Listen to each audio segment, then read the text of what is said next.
Você sabe como funciona o maior telescópio que o ser humano já mandou para o espaço? Um telescópio 6 vezes mais potente que seu antecessor, o telescópio Hubble. Esse telescópio promete poder enxergar o começo do universo.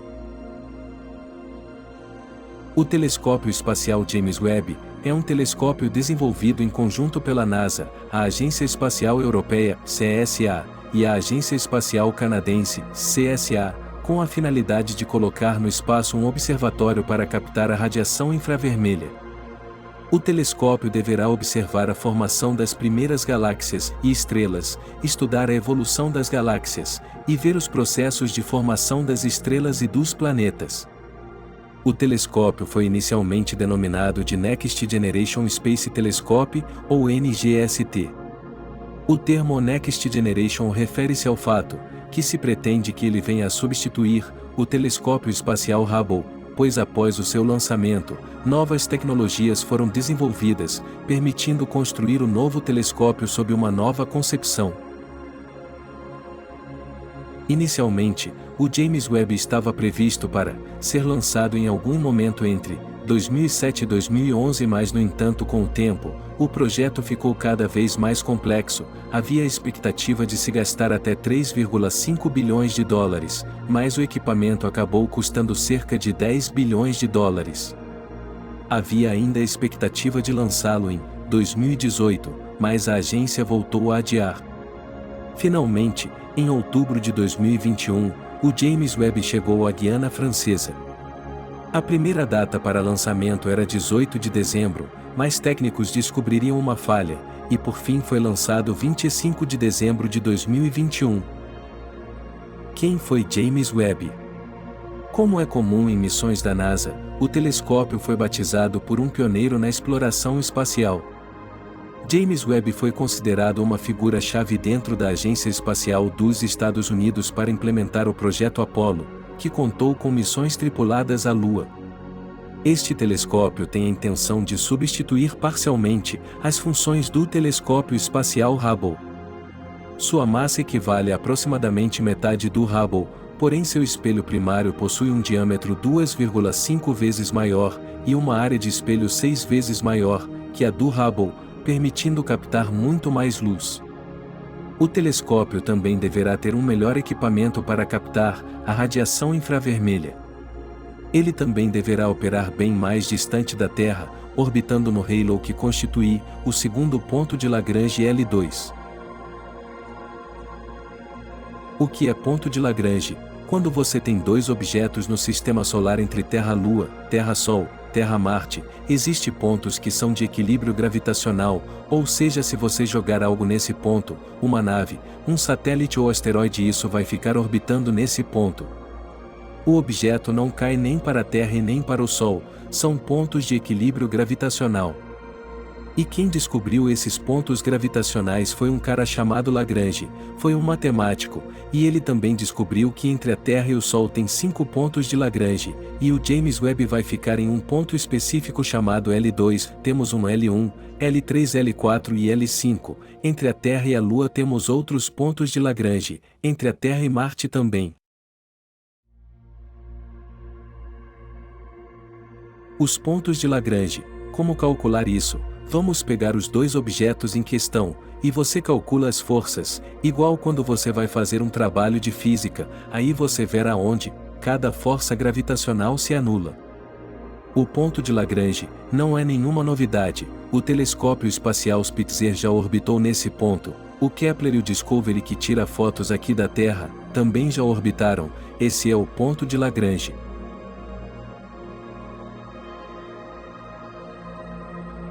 No entanto, as imagens iniciais produzidas não serão diretamente usadas para estudos científicos, já que estarão desfocadas e servirão apenas para auxiliar no alinhamento dos 18 espelhos hexagonais primários do telescópio.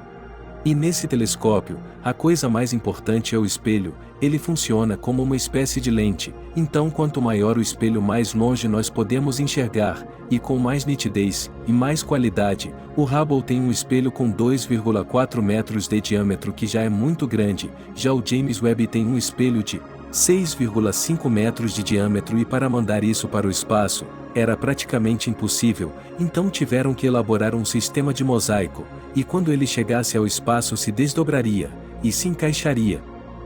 Cada espelho possui um formato hexagonal justamente para ele poder se desdobrar e se encaixar, que a propósito lembra muito um favo de mel, e ele é banhado a ouro, e cada espelho tem 1,32 metros de diâmetro, são 18 no total somando 25 metros quadrados. Agora vamos falar das primeiras 5 imagens escolhidas pelo comitê das 3 agências e membros do Space Telescope. Esta é a primeira imagem, em infravermelho, colorida artificialmente, feita pelo telescópio espacial James Webb, que mostra o aglomerado SAC 0723. Esta imagem revela galáxias nunca antes vistas, distorções gravitacionais e algumas estrelas. Vamos comparar a mesma imagem feita pelo telescópio Hubble, que contém aproximadamente 10.000 galáxias. É nítido que na imagem do James Webb, podemos ver bem mais galáxias. E mesmo sendo a primeira imagem do James Webb, podemos ver galáxias de quando o universo tinha algumas centenas de milhões de anos. A próxima imagem é a nebulosa Carina, que está localizada a cerca de 7.500 anos-luz de nós e tem um tamanho aproximado de 50 anos-luz. Essa nebulosa é praticamente um berço de formação de estrelas, contendo diversas estrelas jovens e brilhantes, algumas com mais de 50 vezes a massa do Sol. A beleza da nebulosa está relacionada com as estrelas, que por serem muito quentes emitem radiação ultravioleta em altas quantidades, e essa radiação ionizante interfere no formato e nas propriedades da nebulosa, inclusive parte dela está sendo destruída por causa da radiação. Só que, como James Webb observa em infravermelho, nós conseguimos ter ainda mais detalhes dessas estrelas, já que ultravioleta é visível para os olhos do James Webb. Com essa informação, nós conseguimos entender ainda mais como funciona o processo de nascimento de estrelas dentro dos braços espirais da Via Láctea. A próxima imagem é o Quinteto de Stefan. Essa é uma combinação visual de 5 galáxias, porque das 5, apenas 4 delas realmente estão próximas, formando um grupo de galáxias, que interagem umas com as outras, uma espécie de dança cósmica. Esse grupo está localizado a cerca de 290 milhões de anos-luz. Já a quinta galáxia está muito mais próxima de nós, a cerca de 40 milhões de anos-luz. Na imagem nós conseguimos ver filamentos de estrelas se formando, indicando que essas galáxias tiveram uma interação recentemente, e além disso, nós conseguimos observar melhor o outflow de um buraco negro, de uma dessas galáxias, ou seja, o efeito que um buraco negro supermassivo causa quando ele está se alimentando de matéria. A próxima imagem é a nebulosa do Anel do Sul, que mostra a interação de 2 estrelas em uma nebulosa planetária. A nebulosa planetária é o que acontece quando uma estrela chega ao fim da sua vida, e começa o processo da sua morte, liberando essas nuvens de gás e poeira em forma de cascas. Agora nós conseguimos ver com ainda mais detalhes dessas cascas, e isso nos dá informação sobre as propriedades dos elementos que a estrela libera no final da sua vida. No caso dessa nebulosa existe uma outra estrela no centro dela, que é muito mais jovem do que a estrela responsável pela nebulosa. Como a estrela mais jovem emite em comprimentos de onda mais energéticos, ela acaba alterando o formato da nebulosa, que um dia vai desaparecer conforme ela for sendo espalhada pelo espaço. E por último, o exoplaneta ASP-76b. É um exoplaneta gasoso gigante, bastante semelhante a Júpiter. A diferença é que esse exoplaneta está muito próximo da sua estrela, orbitando-a a cada 3 dias terrestres. Observando o seu espectro, ou seja, a luz que passa pela atmosfera do planeta, nós conseguimos observar a presença de vapor de água, o que é curioso pois o planeta é muito quente, e muito próximo da sua estrela, para ter a presença de água líquida, e esses são os primeiros resultados do James Webb, de muitos que ainda vão vir nos próximos anos.